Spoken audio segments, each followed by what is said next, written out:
time to join our American family Robinson again in Centerville. In our last program, Betty and Dick Collins came back from their honeymoon. It was an exciting homecoming with a brass band adding to the confusion.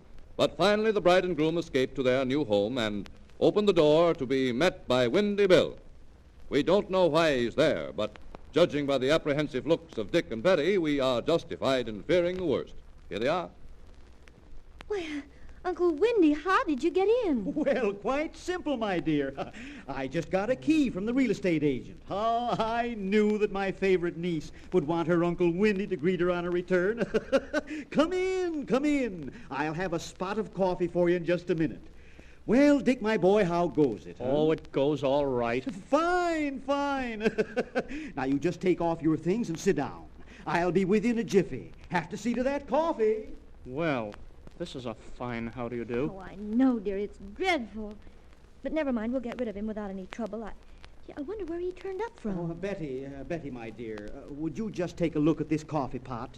There seems to be something wrong with it. But there couldn't be. It's brand new. Must be defective. The other morning when I attached the plug, it blew a fuse. The other morning? Yes. I knew you wouldn't mind. I was just looking around for a place to light, as 'twere. Well, I thought I'd just come in here out of the wet. Oh, Windy, how could you? Yes, how? Oh, I assure you it's only temporary. I expect something to turn up any time now. In the meantime, children, I'm any amount handy to have around. Betty, may I speak to you alone? Certainly. Excuse us, Uncle Windy. Go right ahead. Just make yourselves at home. Oh, dear. Well. I know he's my uncle, but then I really didn't have any choice in the matter. Oh, I'm not blaming you. The point is what to do. I don't know how anybody could have had the brass nerve to... Oh, Dick, haven't you any ideas? I've got plenty of them. They're all punishable by law. Well, the only thing I know to do is to shove him back on Mother and Daddy. Well, it's a dirty trick on them, but maybe they could handle him. I knew it was a mistake to have a guest room. That's it. We can tell him we've invited somebody to occupy the guest room. All right. But who? Yeah, who? Let me see. Come now. Your coffee's ready. I boiled it finally. A little strong, I'm afraid. But after all, it's the spirit of the offering that counts, isn't it? Yeah, isn't it? There you are, children. No, Dick. The cracked cup is for me. The cracked cup? Well, yes. A slight accident. It sort of slipped into the sink. Gave me a great idea for an invention, though. A rubberized sink. Save any amount of dish breaking. Going to develop it one of these days. Ooh, this is strong. You must have stewed it. Stewed it. Very good. Never mind. When the little lady of the house gets her hand in the cooking, we'll dine royally. Eh, Dick, my boy? Uncle Windy, I'm sorry, but I'm afraid it's going to be a little awkward. You see, Dick has invited his Uncle Dudley to visit us, and I'm afraid there won't be room. Well. I didn't know you had any relatives, Dick. What? Oh, yeah, sure. Uncle Dudley. Great guy. He lives in Kansas City. We met him at the station when we came through. Yes. Why, splendid. We'll bunk together. Make it a sort of a uncle's convention. Oh. Plenty of room. Fine idea. Oh, but you see, he's bringing out Mary Jane with him. Oh, sure. He always takes Aunt Mary Jane wherever he goes. Yes. Oh, Aunt Mary Jane. Well, I don't know about that. I don't know that it's such a good idea to have too many relatives around, just at the start. That's exactly what I thought. Oh, but they will come in droves. But what can you do? In the meantime, what's to become of me? Well, we thought you'd like to go back to Mother's. Yes. That I cannot do, on account of your father, Betty. What do you mean? Not that I'd say a word against him, but his treatment of me I can only describe as dishonorable. He betrayed my trust. Uncle Windy, you know Daddy isn't dishonorable. Well, I prefer not to speak of it, my dear. I can only say that until an explanation and an apology for his conduct is forthcoming, I can never set foot in his house again. There are some things a man cannot forgive. What can't you forgive, Uncle Windy? Yeah, what? Deception. He's the last man who will deceive me, I can tell you that. Oh, there goes my last chance. What? Oh, come now, Uncle Windy. You're not going to let a little misunderstanding ruin your life, are you? Far from it. I have not yet come to the end of my resources. if certain plans I have in mind turn out well, I will yet show Luke Robinson that Bill Winkle is not to be treated lightly. You know, Windy, you're as full of schemes as a utopia chaser. Utopia chaser? Yeah. Sure, you know, the boys who sit up nights thinking up new ways of making the world go by rules and regulations. They spend enough time and energy to produce actual goods and services that would be of some use. You have another thing in common with them, too. Your schemes don't work either. Now, I resent that, Dick. These utopia chasers, as you call them, and I are working towards an ideal. Yeah, the ideal of not working, but you're both off on the wrong foot. Well, of course, as soon as I get on my feet, I plan to devote my ingenuity to the betterment of my fellow men through careful research into the possibilities of a planned economic solution to... Oh, hooey. By the time you get around to it, you'll be completely out of fashion. The passing of the theorist plague is already well underway. Where's the technocracy of yesteryear? The EPIC plan, the public pension plan, and all the other crackpot plans. They're all wilted under the cold light of reason. Why, even bureaucracy is beginning to fade since the nation has taken to reading over the Constitution, under which we've been operating successfully these many years. That's too bad, Windy, but you've just missed the train. It passed a while ago, headed for oblivion. Ah, my dear fellow, such cynicism in one so young. There is still a great field for the worker toward the improvement of mankind, in lifting the worker in... Oh, yes, yes. A lot of damage can still be done by destroying confidence and discouraging cooperation between employees and employers. Well, I'm afraid you've been listening too long to the ranting of Luke Robinson against liberalism and its benefits. Long enough to discover he's right about the benefits being doubtful, if not actually non-existent. Oh, you depress me, my boy. You actually do. But then, prophet is without honor in his own country, you know. That all depends on the prophet. If you prophesy that the American people, having come again into their own, will run their lives and business efficiently and go forward on a basis of voluntary self-government, you'd have plenty of honor, and you'd be right, too. Oh, it's no use trying to convert Windy, darling. He's a confirmed theorist, and you'll just have to let the fever run its course. What is this latest plan for riches that you have in mind, Windy? Well, I'd rather not say at the present time, but you'll see. Now, whatever it is, you better keep it out of Daddy's hair. He's not a very patient man, you know. Oh, by the way, we better be getting over there, Dickie. We're invited for dinner, you know. Oh, you're not having dinner here? Oh, sorry. No. You'll just have to do the best you can for yourself. Come on, Betty. All right. Bye, Uncle Windy. Oh, most unfriendly. Most unfriendly. Oh, well. Maple 041. Hello, Miss Timmons. Ah, Letitia. Guess who this is? No, of course not.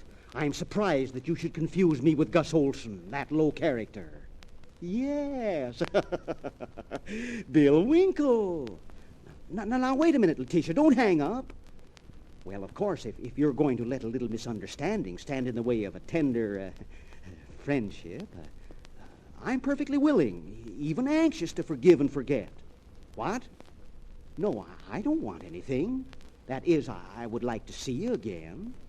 Well, now how about me coming over to your house for dinner, shall we say? Oh, you have. Oh, too bad.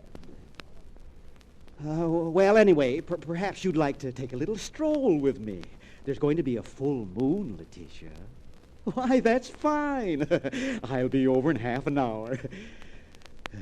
Goodbye, Letitia.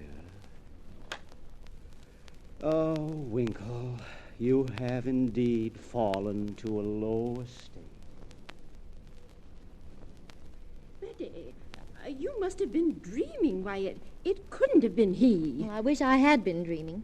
Yes, sir, there he was, confronting us as big as life and burbling away as merrily as you please. He's a one-man epidemic. Yes, and that's not even half of it.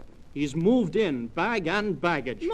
Moved in? Yes? Oh, Luke, we've got to do something. My dear, we've already done everything we could think of to get him off our necks. We tried to make him go away by telling him some relatives of Dick's were going to visit us, but he said he had nowhere to go. Couldn't even come here because Daddy had betrayed him. Well, there's a grain of comfort in that. But we've got to make him come here, Luke. Ma, what are you saying? We can't let him spoil the children's new home. We'll just have to think of some way to get him over here. We can't palm him off on our daughter, dear. Well, our daughter's young. She can stand it. Luke. No, it's no use appealing to my paternal protective instinct, Myra. Goodness knows my fatherly love is as strong as anybody's. I'd fight for Betty, die for her, but Windy Bill is too much. Anyway, he won't come over. He said so. I betrayed him. An achievement I regard with the utmost satisfaction. Yes, but Betty said if you apologized to him, he'd forgive you. Oh, never mind, Mother. I refuse to make an early Christian martyr out of Daddy.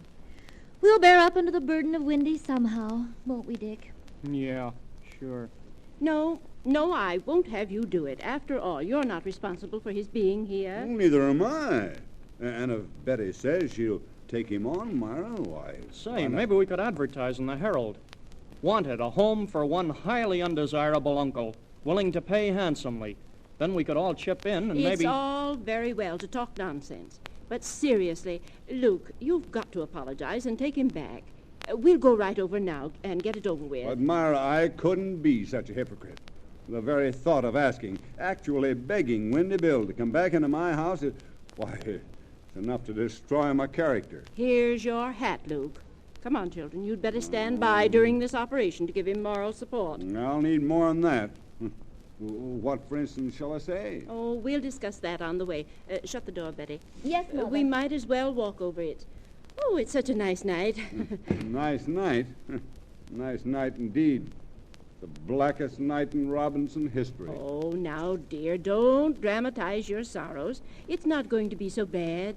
All you have to do is to walk up to him and say, I'm sorry I had to deceive you, Bill, but I did it For the wife and kiddies. That's rather touching, you know. Yeah, and then I bow deeply from the waist and kiss him on the forehead, huh?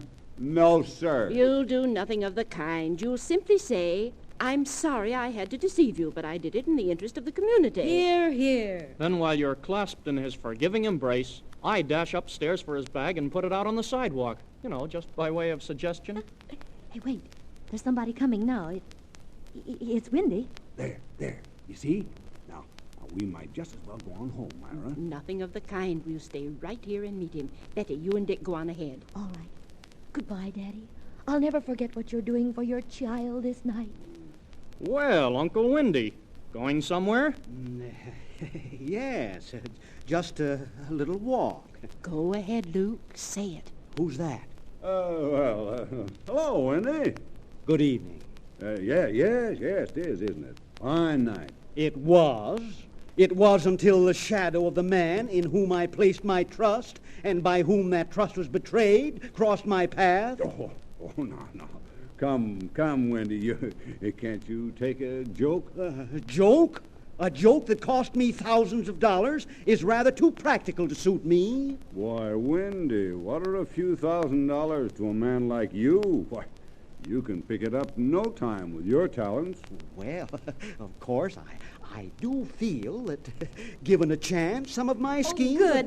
Then you do forgive Daddy? I'll have your bag right down. Then you will come back and stay with us? What's that?